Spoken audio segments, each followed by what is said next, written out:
I'm sure we all know that playing a beta for an exciting new game that isn't properly released just yet is pretty awesome, and it's definitely easy to get lost just having a good experience, but the main point of these betas for the developers is to stress test the servers and get some real-time feedback from players themselves. Sometimes there are some glaring issues with the game present in the beta, and the developers don't listen to the community, which results in a horrible launch experience, but that doesn't seem to be the case for Diablo 4, as the developers from Blizzard have already outlined key areas that they are going to improve before the full game has released. So in today's video, we're going to go through all of these things that Blizzard are changing and the feedback that they have responded to. We definitely experienced a few things that we want changed in the full game, but it'd be nice to know, what do you think needs changing from the beta to the full game of Diablo 4? Could it be class balancing, a mechanic of your favorite class, or certain activities just being boring? Let us know in the comments down below. And you can support us and this video by clicking like too, and subscribe so you don't miss out on all of the gaming news updates from us here on the channel. Let's talk about some dungeon changes. Personally, I really enjoyed the dungeon experience in Diablo 4 as they weren't too long, and some of the dungeons did have some really fun event activities inside, such as ones where a bunch of mobs spawned and it became quite a hectic, chaotic experience, but I'm sure that isn't for everyone's preference, because one of the main points of the feedback for Blizzard during the beta was that the dungeons did feel a bit samey, and to be honest, many of them were. On top of this, there was quite a lot of backtracking in the dungeons to pick up quest objectives. Well, in a recent interview with Eurogamer, Diablo 4's game director Joe Shelley has said that in the final game they don't want players backtracking through empty dungeons looking for objectives, but he also pointed out that in the beta we are only seeing about 20% of the overworld. In the full game there will be much more variety to the dungeons, and once players complete the campaign they will get access to nightmare dungeons which have modifiers via a sigil system, which could definitely spice things up. Next up, they touched on the secret mobs within the game. One of the funnest things in the beta have definitely been the secret mobs that have a chance to appear in dungeon runs. In the beta, players were able to experience both the treasure goblin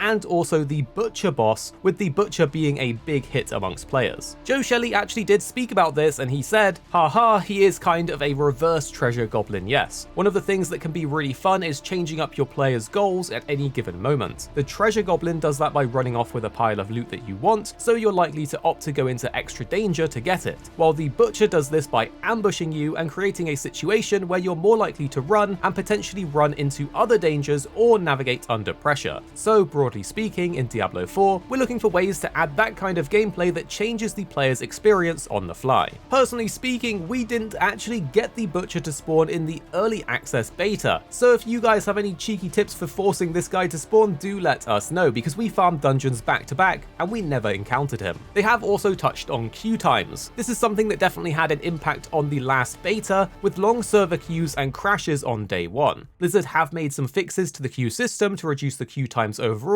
and to also correctly reflect where the player is in the queue. If you were in the early access beta as soon as it launched, then you knew that the queue times were super long and the stability of the game wasn't too great at that time. We were actually able to get into the beta straight away, but then we were promptly kicked out of the game, and then we had a queue that was about 3 or 4 hours long. Well, Blizzard is making some fixes to the queue system so this doesn't happen in the full game, and some of these fixes have already been deployed and are listed in the patch notes, such as fixed an issue where the queue timer would not display a time despite the player still being in the queue, and addressed issues that would result in improved queue times. Talking about waiting, they have also fixed an issue with the world boss spawn timer. The timers didn't actually trigger correctly last time when they were meant to in the closed early access beta. On the first ever world boss spawn, we were left waiting for about 30 minutes after the go live time just to be able to fight the boss. So we're super happy to hear that this was fixed. On top of all of this, they also touched on class buffs. The biggest focus for many players during the beta is of course to test out the classes and find out which one best suits them and how viable the builds are for each class. A common point of feedback across the internet is that in the early access beta, people felt that Barbarian didn't feel very strong. If you watched our impressions video on Diablo 4, then you know that we personally didn't experience this as a problem, as it felt pretty strong to us once you got to level 25 with a nice build going. But Joe Shelley has addressed these concerns by saying, we don't want a player who creates a barbarian to feel weak at low levels, so we need to balance the class so that their strength at the end game is realized in that they are powerful, but without making the game unfair at lower levels. So from the sounds of it, it looks like the developers feel that the barbarian may be weaker in the early game and really shine during the late game, especially when at late game the Barbarian can have up to 4 weapon slots at any one time, meaning you can use quite a few legendary perks at the same time on Barbarian at higher levels. In addition to this, a lot of people had a blast playing the Sorcerer, but some of the abilities will be buffed to be more in line with the others, as currently based on feedback in the early game, the lightning focused abilities aren't quite as hard hitting as the frost abilities on the Sorceress. Here's what the developers had to say about the Sorceress. The team reckons that a frost build for the Sorceress is really strong, though some of the lightning focused abilities don't quite stack up. It's nice to see some of the major points of feedback being listened to and hopefully actioned, as they are 100% things that need to be improved within the game. But that being said, we don't have the full experience, so these things could just be non-issues. We aren't 100% sure. We will have to wait and see, but we are sure that this is only the start of the feedback changes that we will get from the beta, and currently Diablo 4 is shaping up to be a very fun game, from at least what we have played. But only time will tell if this is the real deal, and we're yet to see what the end game experience is like on each class, so